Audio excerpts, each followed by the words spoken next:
Ze pelikula ikusiko dugu amamo? Gaur nire garaiko pelikula bat ikusiko dugu, espero dut zure gustokoa izatea. Ondo. Nora zoaz hona horrekin, normala iruditzen zaizu? Festa batera, utzi nazazu bakean.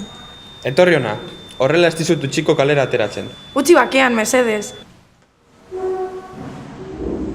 Zer gertatzen ari da telebistan? Orain dela 30 urte emakumeak oso diskriminatuta geuden gizartean zentzu askotan, gizonak emakumeen gainetik zeuden eta film hau garai horretakoa zenez, horregatik ikusten da tratu hori. Zergatik zeuden gizonak emakumeen gainetik?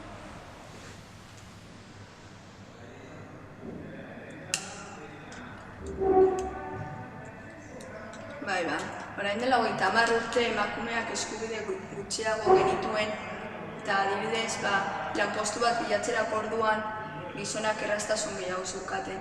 Eta gero baita ere, emakumeak honean motz batekin irtetzen ginean kalera, gizonak azaratzen ziren eta azkenean lortzen zuten ez irtetzea. Eta gero azkenean emakumeak barkatzen zieten berriro. Eta nola aldatu dira goera hauek?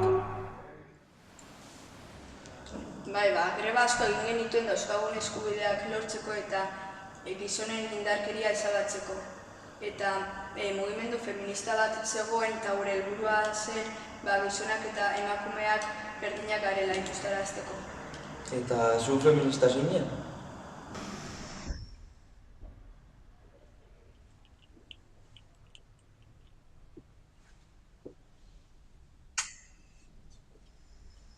Amonak kontatu didan antzinako egoera horiek, beldugarriak eta desegokiak iruditzen zaizkit.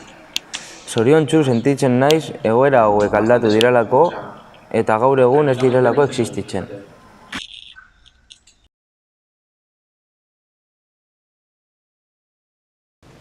Imagina dezakezu etorkizunean horrelako errealitate bat? Errealitate bat non zure alaba, arreba, iloba eta lagunak sexismorik gabe bizitzeko aukera izatea? Borroka hau guztiona da, guztiok daukagu aukera. Sexismo ikusten baduzu, ez zaitez geldire geratu, reakzionatu.